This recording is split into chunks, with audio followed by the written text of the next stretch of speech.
of course, throughout the session, if you have any questions at all, pop them in the chat, just put on your microphone and interrupt me. It's absolutely fine. The whole purpose of this is to help you. So we'll make it interactive, but also, as I said, for any new joiners, feel free to stay off camera. If you can stay on mute, unless you want to ask a question, that's helpful too, just in case we get any background noise. So, okay, so we've got four of you now, which is brilliant. So this time of year, we don't always get massive numbers. But what we might do is throughout depending on if everyone stays with us, we might do 1 or 2 breakout rooms, just to perhaps look at practicing 1 or 2 questions max. So we'll see how we get on through the session and who sticks with us. But again, when it comes to interviewing, what I will say is practice makes perfect. It's all about practicing. Interviewing is a skill that you want to use and flex as often as possible. I've even heard people say, very senior experienced people say that they often apply for jobs, even though they're not actually not necessarily looking for a new role, but they'll apply for jobs every now and then just to practice interviewing.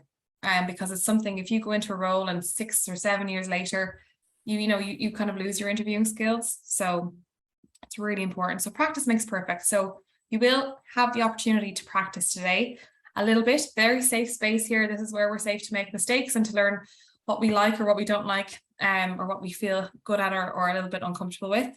But all of that helps us. Okay, so we've had another joiner there as well. Lovely.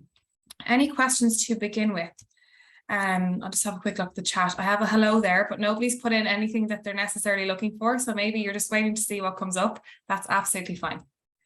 Okay, so we'll get started then. But if there is any questions, pop them in the chat or pop onto the microphone. That's fine with me as well. Great. Ritu, what is the best way to give your introduction? Super. I'll cover that. So we'll go through that. That's actually something we can practice a little bit as well, if you like. Okay, so I'm going to share my screen.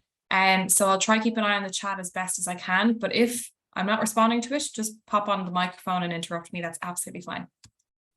Okay, so we're going to run through these slides relatively, I guess, quickly as we can. In terms of, I know looking at slides isn't the most engaging experience, but there is some kind of key nuggets and key information that comes on these slides.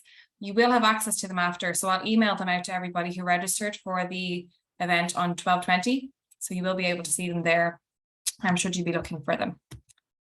Okay, so there we go.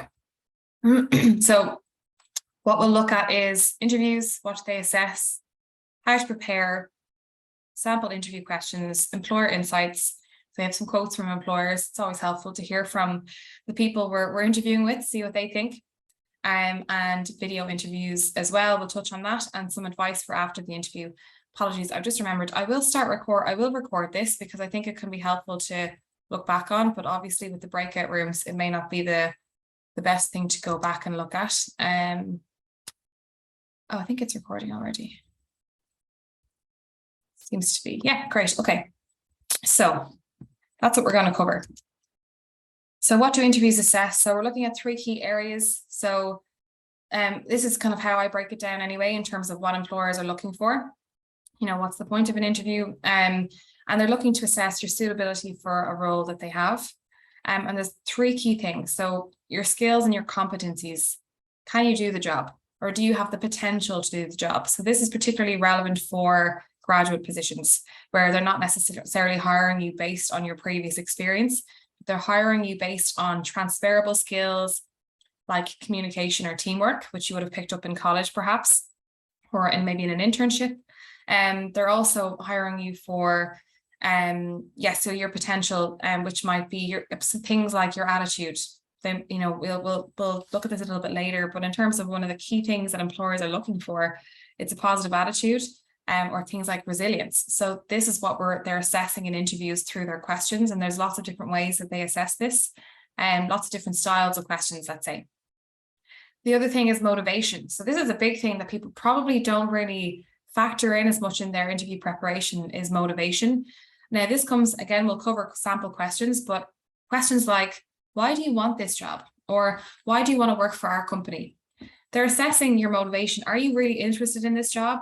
Or did you just apply for 50 roles and you just happened to get an interview for this one and you're not really that interested in it? So they're assessing that, do you really want this position? So there's a number of different questions that they can ask around that as well. And consider that yourself. It's great to get interview practice. So if you're actively applying and maybe some things you're not super interested in, that's fine.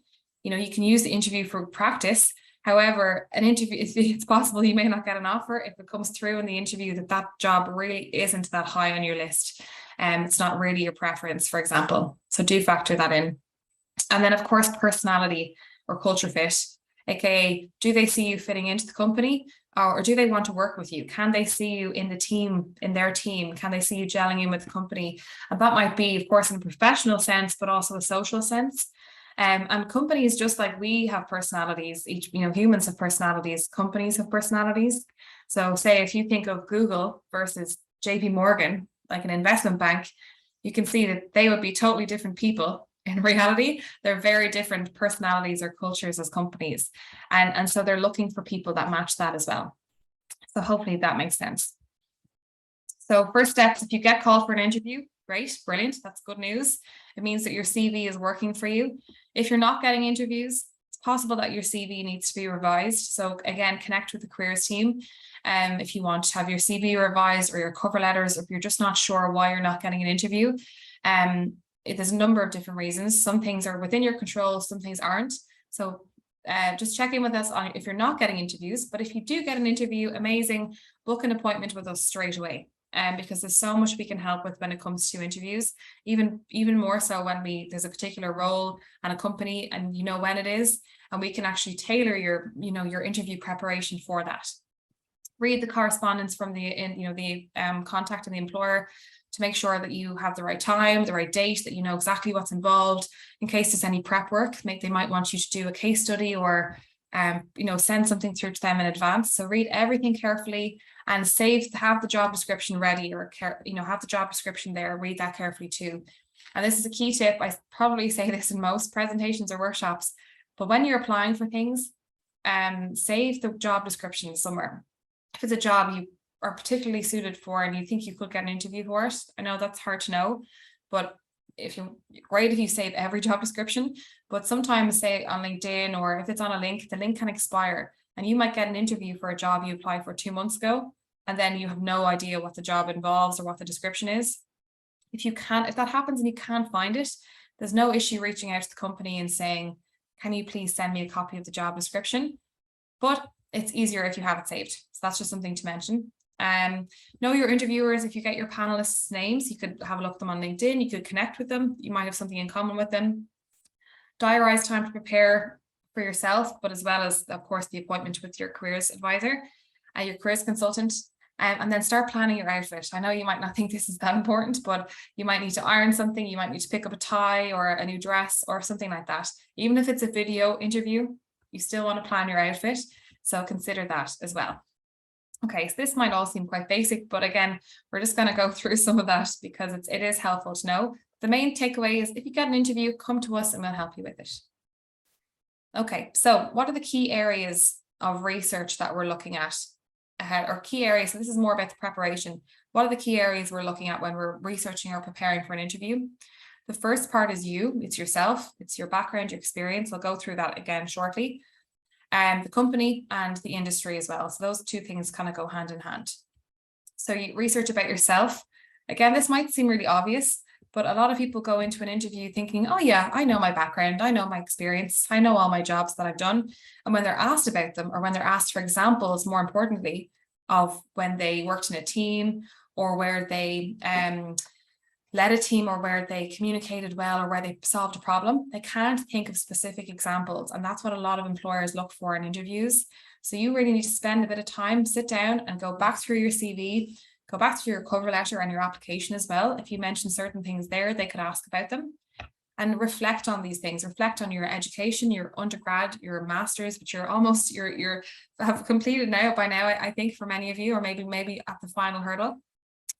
Reflect on your work experience, your roles. Think of really good examples of where you you know, we're part of a team where maybe it worked really well, but also think about challenges, think about things that you had to overcome. Because they're not just asking you about the good stuff, they want to know about when you faced adversity, or when you that maybe you faced conflict in a team environment, or you have to solve a difficult problem. So you want to think of the good things and the more challenging elements as well. Anything that shows your skills and your ability to navigate work-like environments or work-like problems. And also your extracurricular activities. So if you don't have any work experience, that's okay. If you've got to the interview stage and they've seen your CV, they know that, right? They know you don't have a ton of experience. So there's something in your CV, or, you know, that they see the potential there. And so maybe it's that you were involved in a society or volunteering or whatever it might be, or purely based on your academic success or academic projects. So they're the things that you're looking for examples from. So reflecting on that as much as you can. Okay. Does anybody here have like work experience, like maybe 3, 4, 5 years plus work experience? If you do, maybe just let me know in the chat, because I can, you know, tailor some of my tips or advice based on that. So maybe let me know in the chat how much work experience you have, and I can help. I can just, you know, make a note of that as well. So as I said, where did you demonstrate the necessary skills? We have the job description in front of us when we're preparing. What are they asking for? And so we're looking to dig up examples from our past that match what they're looking for. And an interview, a little notebook or a Word document or a Google Doc or whatever you have to make note of these things is really helpful. Okay, that's great, Rachel. So okay, great. So you've 4 years of experience. So we're focusing kind of on the last, when you're thinking of examples, you want to focus on the most, say, your most recent 1 or 2 roles if possible. And 4 years is not, you know, is not too much. Say people who have 10 or 15 years of experience, when you're thinking of examples, you want to keep it in the last 5 years, but for you, that's okay. So I think for most of you, it probably will be fine. But as you progress through your career, you want to keep it as relevant as possible. Your last kind of 2 roles, giving examples from those perhaps, but it's nice to give a variety. If you think of yourself as an interviewer, if every example you ask for, the person gives it from the same role or a similar, you know, example, you get a bit bored, right? So the more variety you have in your examples is helpful too. But of course, matching it as best you can to what they're asking. But I'll go through this in a bit more detail later on. Okay. So in terms of, I touched on this a little bit earlier, but it's helpful to know when we're thinking about interviews and thinking about skills and what do I need to highlight to employers in interviews? What are the things that they're looking for? AHEX is the Association of Higher Education Career Services, and they survey about 400 employers every year. And so every year we get a list of these skills. What are employers looking for? So top one on the left, positive attitude, which I mentioned earlier, and analytical thinking. So this is just a helpful slide to look back on. If you're thinking, okay, what skills am I highlighting? These are the most common skills employers are looking for. So if you can think of examples for all of these, then that's a really, really good way to prepare for interviews. If you can think back and say, okay, you know, my ability to cope with pressure, that might have been from your master's maybe, or it could have been from a previous role or work experience. Maybe make note of that example in your notebook, your interview notebook, or in a Word doc, wherever it is. But spending time reflecting on these skills is helpful. Okay. And so that's a little bit about yourself, right? And next we're looking at researching the company and the industry. This is probably a little bit more obvious, but just to touch on some helpful tips around this. Lots of different areas where you can find out about a company. You might look on Glassdoor and see the reviews. So if you haven't heard of Glassdoor, it's like TripAdvisor, but for companies. So you can go onto Glassdoor, you have to create an account, but there you can see employee reviews, what they think about their company. Now, you want to take it with a pinch of salt, let's say, in that it might be a disgruntled employee or somebody who didn't really enjoy their time for a personal reason or a specific reason. But generally, Glassdoor is very helpful. You'll see salary reviews there too. Also, you'll see interview reviews. So you will see lots of kind of sample interview questions for that company on Glassdoor. So have a look on that. Alumni. So our alumni network is huge at Trinity. So you might decide to connect with an alumni that's working in the company you're interviewing with, and you might ask them for advice or help on that. You know, you might start with alumni from your program. as you have that in common. But of course, if you find a Trinity alumni, that is the connection that you have with networking. You want to start with people that you have a connection with. So even if it's just that you went to Trinity, that's your connection. That's still a hook, and it's a nice reason to message somebody. So that's, use the alumni network for advice around interviewing. LinkedIn as well. Follow the company on LinkedIn, see what they're posting. And of course, do a Google News search of the company. I would do it on the day of the interview if you think about it, but also in advance to see what's happening. Maybe they were acquired by a new company, or maybe they're acquiring a new company, or there might be something good or maybe not good in the news about the company. And it all builds up your information about them, and this will help you when you're answering questions then as well. Okay, so we're going to look a little bit more at during the interview. So we want to have, there's lots of things about body language and stuff like that I'm going to talk about, but I'll just take a quick pause just to see if there is any questions. I don't see any. As I said earlier, pop them in the chat if you have questions, and I'll come back to them kind of throughout. But if there's any questions on anything we've gone through just yet, let me know. And I'll continue. I'll keep an eye on the chat, but I'll keep going. So during the interview, again, some of this might seem really obvious. If we look at the picture there, for example, you know, which candidate are you more likely to hire, or which candidate are you more likely to engage with? So we're looking at positive body language.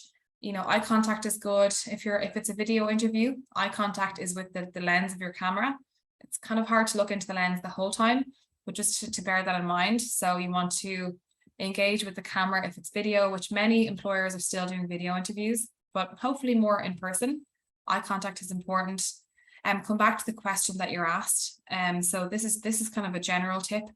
If you're asked a question and you feel yourself kind of rambling or losing your train of thought a little bit, try and go, okay, what was I asked? And just come back to answering that. And if you feel you've answered it, then stop talking. So this comes with preparation. Preparation is a big thing. Knowing your examples really well, knowing the company really well, knowing your strengths, knowing why they should hire you, knowing these things very well going into an interview, you're less likely to ramble or to lose your train of thought. But always come back to the question. If you feel yourself going, just say, okay, what was I asked? And if you're not sure, ask them to repeat the question. So show your interest. Again, this is body language. You can be leaning a little bit forward, engaged with them, your tone of voice. There's lots of different things in terms of your physical body language that indicate that you're engaged and you're interested. Have questions prepared. I'm going to go through this. I'm going to give you some examples of questions that you can ask. There's lots of different questions that you can ask.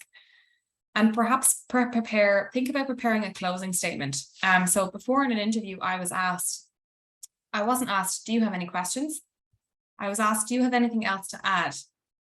And they're giving me an opportunity to basically deliver a closing statement, which was why they should hire me or why I felt I was suitable, whatever that might be.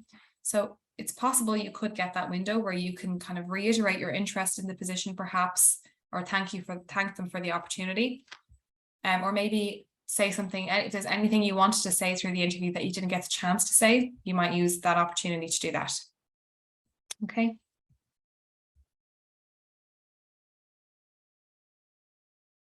Okay, so during the interview, what are some things we look to avoid? Speaking badly about previous employers or colleagues. So this also is when you're giving examples, which we'll look at. You never really want to say, say for example, tell us about a time when you encountered conflict. You wouldn't say, oh, I was working with this really lazy person and they weren't doing any work. And I had to kind of give out to them. You wouldn't describe anybody as lazy, for example. You want to speak quite diplomatically about those things. So whenever you're reflecting on your examples, you might have to decide, okay, how am I going to articulate? It's possible that the person you had in your team, for example, was very lazy and that was the problem. But you have to think, how can I say this diplomatically? How can I get this across in a way that is respectful and professional at the same time?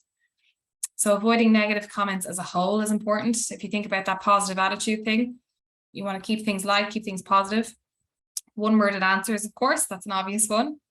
And I'm asking about money and benefits. There's mixed reviews on this. I personally think it's best to not raise it in an interview. They might ask you. I wouldn't raise it in kind of the first or initial interview stages. It's possible, or it's more likely that you'll have this conversation with, say, the contact or HR on the phone, maybe in between interviews or as you're scheduling, that's a better time to ask questions about money or say health insurance or anything that you're wondering about. Okay, so we're going to go into some sample questions now. I'm just going to take a little pause to see if there's any questions. Can't see you guys on screen at the minute because I have the slides up, but I can see the chat there. So I'll just take a quick pause to see if there are any questions.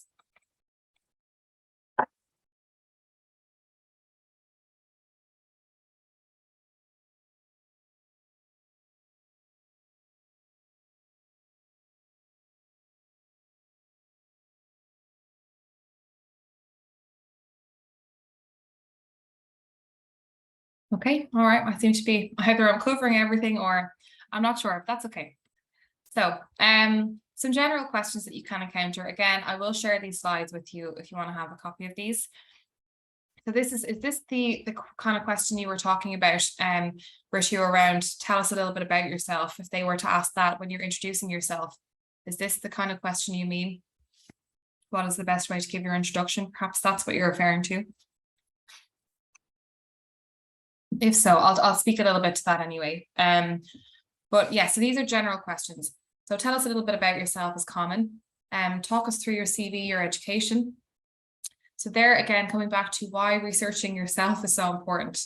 You know, you think you might know your CV, but maybe you need to even prepare which part of your CV you start on. Will I talk about my master's first, my master's in finance, or will I go through my internships first? It doesn't really matter. They might tell you where they want you to start.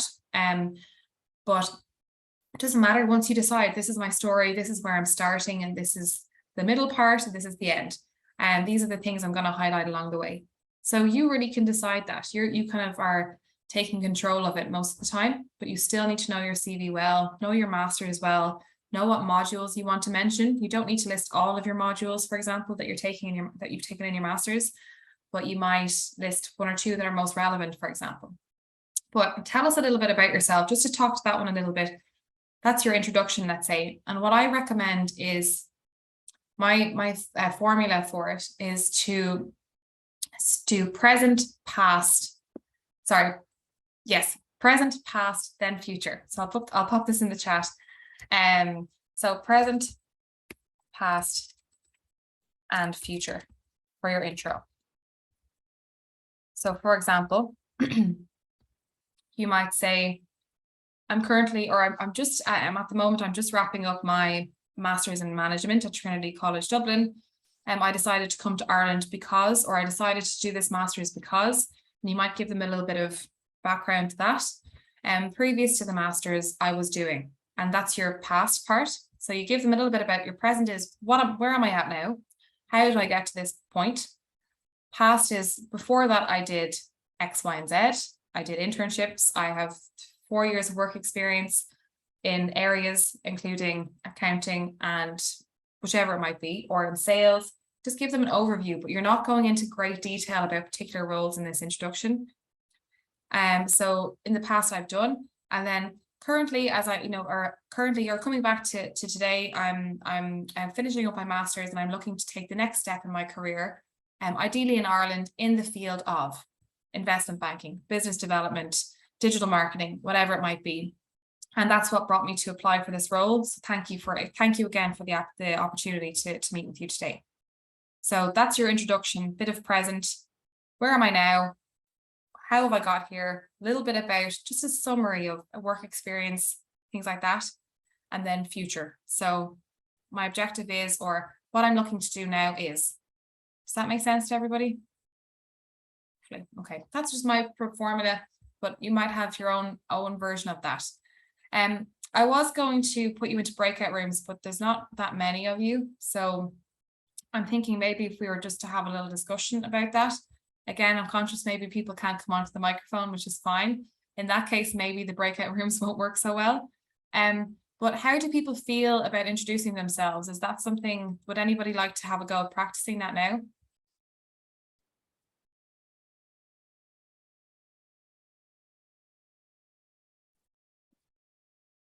Don't all rush at once. Oh yes, okay, we have a microphone turned off there. I don't have that much problem introducing myself, to be Okay, honest. that's good. Okay, so you feel quite comfortable with it. Yeah, I think I could. I'm not sure, to be honest, but I don't see it as a big problem. You don't. Okay. And do you have a, say, the format that I mentioned there? Do you think that you have a particular format? Maybe you didn't realize, but do you feel that you go with a particular format for questions like that? To be honest, I didn't realize, but I was using this. For example, Oh, good. I realized that from my cover letter, like in introduction of my cover letter, it was kind of present. Here in I'm in Trinity Business School now, and after that past and post future. It was not like this, not like yours. I mean, it was not so strict. Yeah, and that's okay. And it doesn't have to be, it doesn't have to be. It's only if you're very stuck. But quite Um, similar, to be honest. yeah, that's good. Okay, that's good. Anybody else want to? I'm not sure if anyone else has any other thoughts, but that's great. I think if you have your own idea of it and your own flow, and you're absolutely right, it's very similar to your cover letter if you think about it. You're introducing yourself, you're giving them an overview, but you're not giving them everything. And that's the kind of key challenge really, is that you have a limit. You can't give them everything that you want, at the same time. So that makes sense. Okay, if there's any other thoughts on that, please pop them in the chat. Then we're looking at, talk us through your CV, your education. These are obvious things, but going through them in advance, preparing them, talking out loud, talk through your CV out loud as best you can. And then these next questions: why are you interested in this graduate program or role, whatever it might be? What do you know about this company, this industry? Why should we consider you for this position? So the middle two there are more about motivation, which I mentioned earlier. So that's about doing decent research and having maybe two or three reasons. I would say three reasons why you want that role, 3 reasons why you're interested in that company. Just structuring things, having 3 points that you want to get across is helpful, rather than kind of rambling and saying, oh, it's a really great company. There's lots of different reasons, and kind of talking through things a bit randomly. It's best to say, I'm very interested in this company. The first reason is, and that might be that you've networked a little bit. So the first reason might be, I've spoken to some of the alumni of my program who are actually working at your company, and they've told me that the culture is great, and that the structure of the way that the structure is, it means that you're sitting next to a manager and you're learning a lot from them. And that's something that really is important to me. The next reason might be the values or the diversity and inclusion policy or the sustainability of the company. But having 2 or 3 three kind of key reasons going into the interview as to why you're interested in the company and why you're interested in the role as well is important. And then, why should we consider you for this position? What are your strengths and weaknesses? What accomplishments are you most proud of? So this is all about you. And I would even, I would kind of factor, I guess, be a little bit more prescriptive, and I would call these strength-based. These are strength-based questions. They're about you, what you're good at, what your strengths are, but they also include what you're not good at, right? So strengths and weaknesses. Now, I find that I haven't heard anybody in maybe a year or two be asked about their weaknesses, but I have heard people be asked, tell me about a time where you failed. So they want to know, how do you overcome challenges? So things like that. So these are more strength-based. And EY, for example, are often do strength-based interviews. And so this is important. It's important for you to know this all comes back to self-awareness. When you're interviewing, you need to go in there knowing, what am I good at? What are my skills? Am I a good team player? Am I good with data? Am I creative? Whatever it might be. And this is ultimately up to you to decide. And you can, of course, work with your careers advisor to outline this, but you need to go in there. And definitely for interviews, there's an element of matching it to the role. So you do have to go in there and say, match your skills to the position and highlight to them what's relevant. Okay. So they're the general questions. Now, competency-based questions. Has anybody experienced these, or have any kind of maybe an interview recently where they were asked, a question like, tell me about a time when you worked in a team? Are people familiar with those questions? If you are, maybe let me know in the chat. So these are really common. A lot of employers ask them at all levels, graduate level, entry level, senior. They're asked a lot. They're more formal, and they work on the principle that past behavior is the best indicator of future performance. So this all comes back to what I was mentioning about examples, having examples ready from your work experience where you demonstrated competencies or skills, if that's easier to remember. So some examples of these questions: give an example of a situation where you solved a problem in a creative way. Give an example of a challenge you faced. Tell me how you overcame it. Tell me about a time when your communication skills improved a situation. Tell me about a time that you made a decision and then changed your mind. And can you talk about a time when you've motivated a team to work together? So in bold, there is the competencies: problem solving, overcoming challenges, communication, decision making, and teamwork or leadership. Motivating a team would kind of fall into leadership. So they're asking for a specific example here. There's lots of different competencies. Where you look to, again, to find out, to get a hint as to what competencies they'll ask you about is in the job description. So look to the job description for hints. That's where you're going to find what's important to them, what skills are they looking for, and then build out examples based on those. So here's just some examples to look back on. And when we're answering these questions, we're using the STAR technique. So this is probably familiar for some of you, but if not, the STAR technique isn't just something we've come up with. This is a universal technique. You'll see it on all different websites, careers websites, recruiter websites, company websites directly. Some companies ask you to prepare to use this technique for their interviews. So it's universal, and it's just a way to structure your answer when you, more specifically, when you're giving examples. So tell me about a time when, or describe a time when. When you hear those kind of questions, you know STAR technique. I need to use the STAR technique here. So you use the acronym. So situation, task, actions, and results. So situation, detail the background, include the context. Where were you and when? So again, we need to be specific about, it's a specific example rather than, tell me about a time when you worked in a team. You don't want to say, oh, I work in teams all the time. I'm really good at working in teams. I know that it's important to be a good communicator in teams, and I feel that I'm very good at that.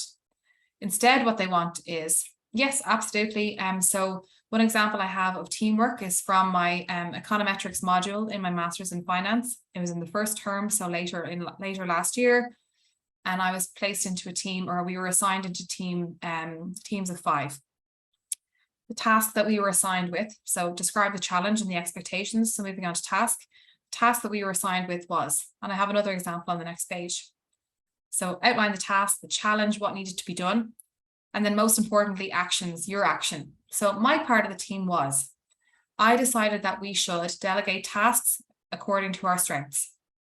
So what did you do? Not we did this, we did that. I did. My responsibility was. So what did you do? How did you do it? Why did you do it?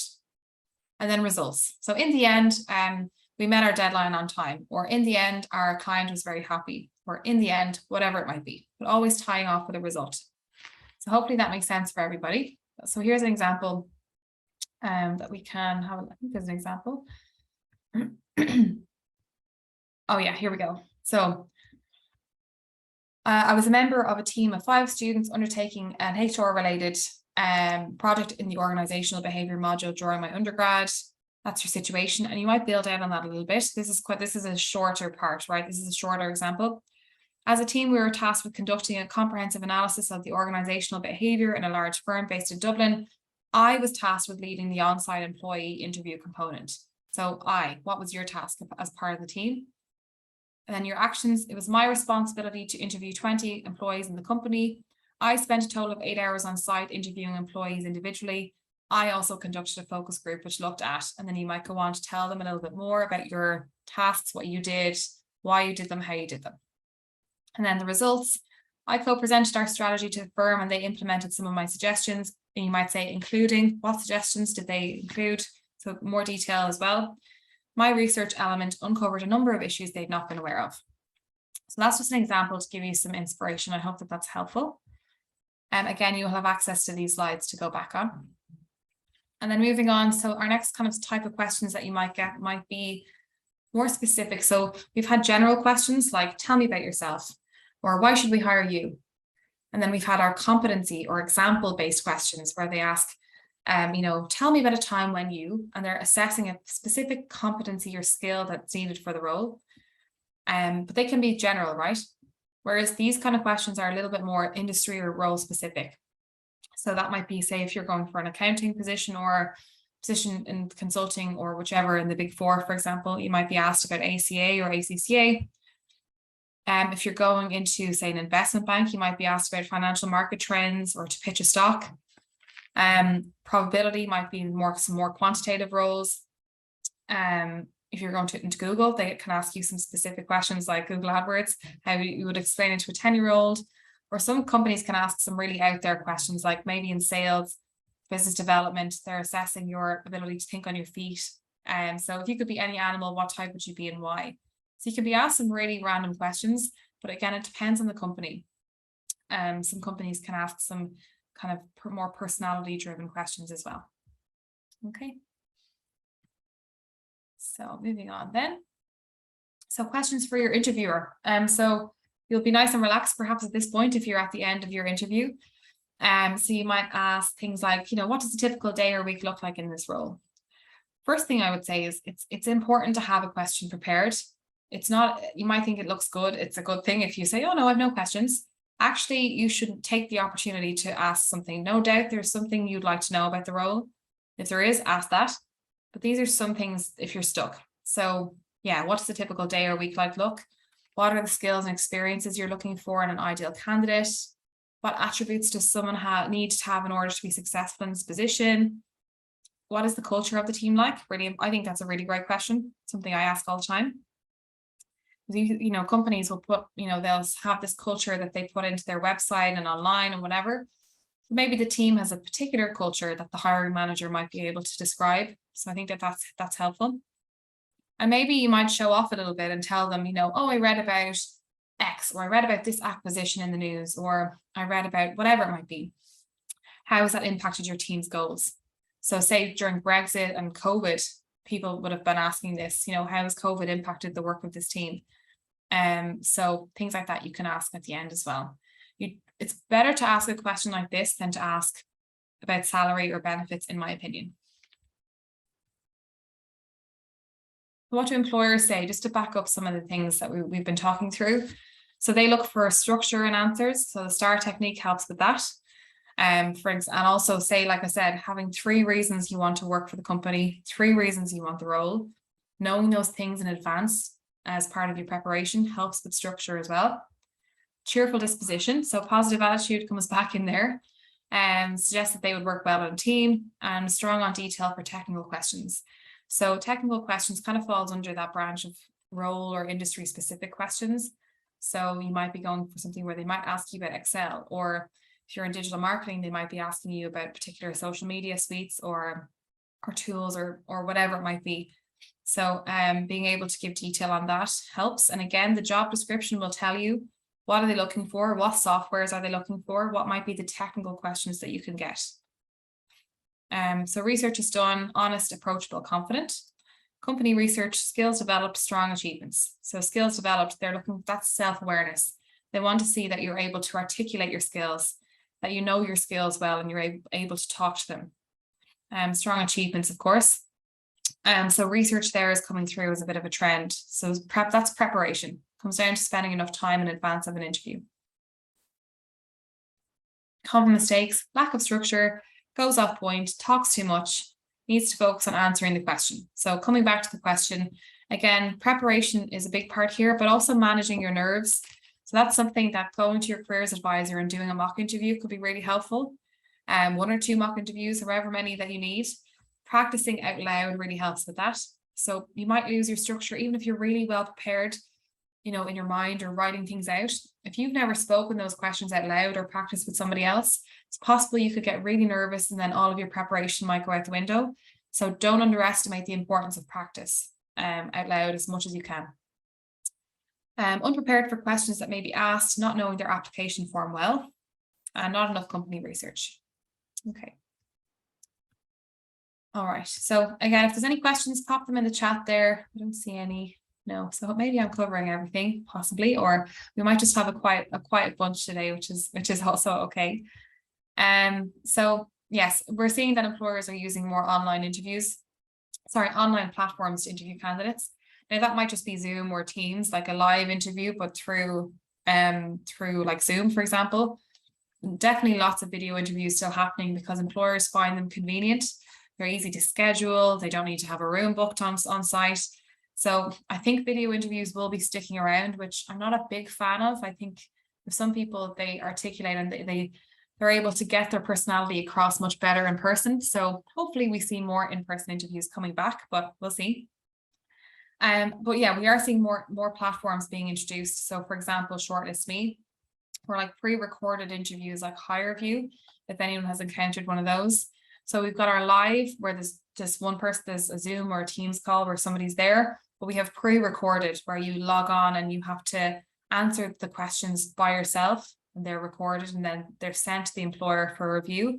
So they're quite tricky. I don't know if anybody has encountered those yet this year. Maybe you have. But they're very, very popular, more so in the autumn for graduate roles. But something that you might encounter. If you do encounter them, Shortlist Me is a platform that we have available to our students and alumni. So even though you're close to approaching the end of your program, you can still come back and use this if you need to. So it's a platform where you can go on and you can practice interviews. So you see yourself on camera and questions come up and you have to answer them, and there's a timer. It's a really helpful, even if you don't have a video interview, it's a really helpful way to prepare. And what I'll do at the end, I'll pop the link for Shortlist Me. I'll pop my email address and the link for Shortlist Me in at the end. Actually, no, do you know what I'll do? I'll send out the link with the slides. That's okay. So you'll have that link. Definitely check out Shortlist Me for practicing. It's great. And if you want one of the careers advisors to review your answers, you can select that option as well. Okay. Oh, there's the link. Okay, well, it'll be in the slides. It's already there. I'm ahead of myself. Okay, and this is so yeah, with the video interviews, basically the main message is that the format is different, but you prepare in the same way, the exact same way. It's just that you have to be a little bit more conscious of your body language in a video interview. So you're not in person sitting, so you have to make eye contact with the lens, for example. You might have to change your tone of voice a little bit more to be more engaging. Whatever it might be, it is slightly different, and that's mostly down to body language. So engaging with people as much as you can. And also phone calls. So phone screens are still very much a part of the interview process for many employers. So if you do get that message, are you free for a call today, from a recruiter or from any contact in the company, it's likely that is their first screen. So often you don't get much notice about this, but still, if you can, grab the job description, read through your CV quickly, and maybe kind of have a quick look on the company website. But you do want to prepare for those as best you can, because it's never just a chat. They're always screening you. Mostly for a phone screen, they're screening your communication skills. Can you hold a conversation? Can you remember the role? Do you know why you applied for it? And usually going through your skills or your experience in a bit of a summary way. But yes, they're absolutely part of the interview process. So you do want to take them seriously as well. And again, check your tech, of course, for any things like this is again obvious, but don't do a video interview in a library where you can't talk very loud, or do it in a busy house or a room where people are interrupting all the time. These are the things you have to do. So if you need a room for interviews, reach out during the summer. We can give you one of the careers rooms if needed. If you have nowhere at home to do an interview, check your Wi-Fi, make sure it's stable. Things happen. If your connection gets lost, just reconnect as soon as you can. They'll be used to things like that happening, but if you can avoid it, great. Check your audio, wear headphones. I think sometimes it's better for audio. Test your webcam, things like this. That's all quite obvious. Some tips: eat breakfast or eat lunch or whatever time of day your interview is. Eat something if that helps you with your energy. You don't want to be tired or feeling kind of lethargic during an interview. You want to bring your best energy, your best self to it. Relax whatever way you can. Maybe that's going for a run, going for a walk, reading a book, meditating, whatever it is, whatever will help you manage your nerves. use whatever relaxation tools you have available to you. And dress smart. If you know the dress code of the company, maybe it's a cool startup and they don't want you wearing a suit, that's completely fine. But if you're going to an investment bank or any kind of other company, a lot of the time they would like, you would dress smart. You might wear a suit for men or whatever it might be, but consider that. And if you're not sure of the company kind of culture or dress code, check in with the careers team. They might know about the company and say, yeah, I think they prefer a smart casual approach rather than a full suit, whatever it might be. But feel free to check in with us if you're not sure on the dress code. But definitely dress smart. And as I said, plan your outfit in advance if you need to go to the shops or iron anything. Arrive early. This applies for video interviews as well, to make sure you're logged in, your laptop is charged kind of 15 minutes before that you're ready to go and click the link. But of course, if you're going to somewhere on site or you're going, to a company, check, plan your trip in it ahead so you're not stuck in traffic, things like this. Again, very obvious, but definitely worth mention. And make a strong first impression. So those first few minutes, if it's in person, that's the handshake, for example, the conversation that you might have with an employer from reception to the interview room, or it might just be that introduction piece or that first bit of kind of chit chat that you have at the start of the interview before it starts, even if it's on video. So think about that, smile, engage, act interested, be interested. And sometimes there's a bit of small talk that happens at the start. Think about, okay, what might I, even if you have to think about that in advance, that's not overdoing it, but you never know. So you do want to make effort in those first few minutes as well. Okay, so nearly there now. After the interview, this is the last slide. So fair play to everyone sticking with me. So after the interview, 24 to 48 hours, you might like to send a thank you note. Here's an example of one you might like to send. I won't read through it, but you have access to it through the slides if you wanted it. I will say to be patient. Unfortunately, many candidates or job seekers don't get the best experience. You don't often get feedback.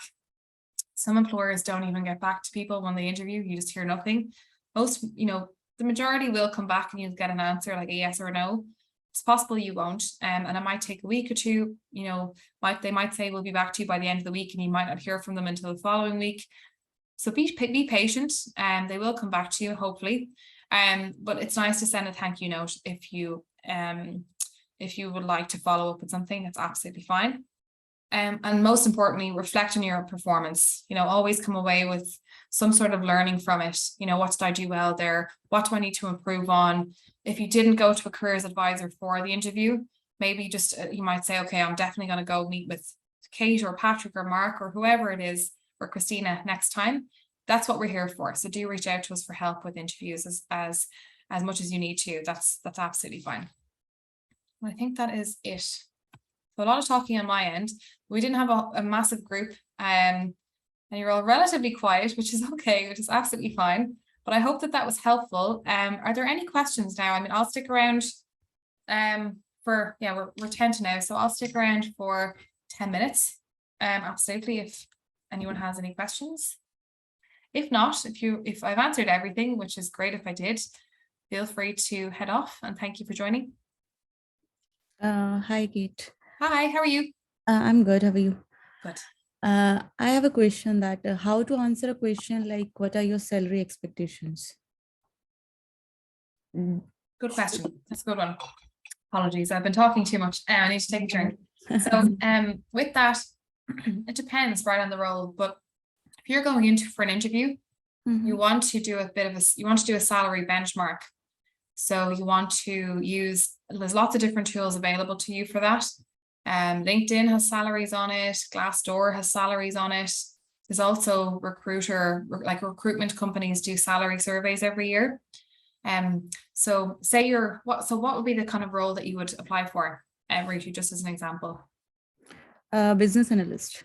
Business analyst, great. Okay. And so say for you going into it, you might look up average business analyst salary in Dublin, or average business analyst salary in tech, or maybe it's good to also look at the sector, because salaries can vary from sector to sector. And what I will say is, if they ask you, you don't necessarily want to give them a figure straight away. You might just say, Depends on the stage. If it's a first screen and you don't know a whole lot about the role, you might say, if it's okay, I would like to have a little bit more information about the position, and then I'll go away and do a salary benchmark, and I can come back to you with my figure. So you can openly say, I'm going to do a bit more research. I'd like to come back to you once I know more. Or you could say, if you've done your research and they ask you, you could say, well, based on my research, I see that the market average is X for this industry. So that would be, I would be looking for in and around that. Or based on the fact that I have X and Y skills, I would like to be at the higher end of the range. So it kind of depends, but you can just, it's always really helpful to base it off your research and with evidence. Okay, Does thank that you. answer your question? Yeah. Yeah.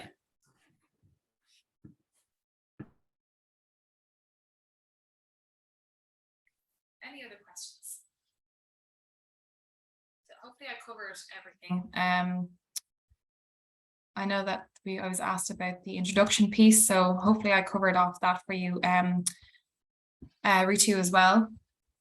But are there any other questions maybe that people are?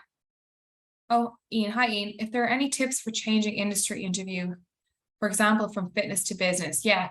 So the one thing I will say is if you're changing industry, so the main thing is if you've got an interview, they think you're suitable for the job. So have confidence in that, and let that be your reassurance that even if it's an industry swap, that you're still suitable.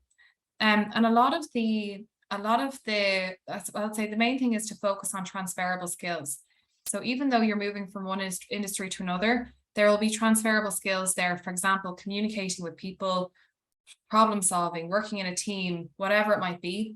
That tends to be a lot of what interviews focus on, is things that will be relevant. The thing is, sometimes you can get caught out, even though they see your CV, they might ask you something about the business world that maybe you don't know. And that's okay. You can't know everything if it's an industry swap. But just, I would say the main thing is have faith. If they're interviewing you, seeing that you've come from a fitness background, they will see your potential, and it's most likely transferable skills, things that are useful no matter what industry you're in, which is working with people or working with technology or whatever it might be. So I hope that answers your question, but let me know if not. Great. Okay, no problem.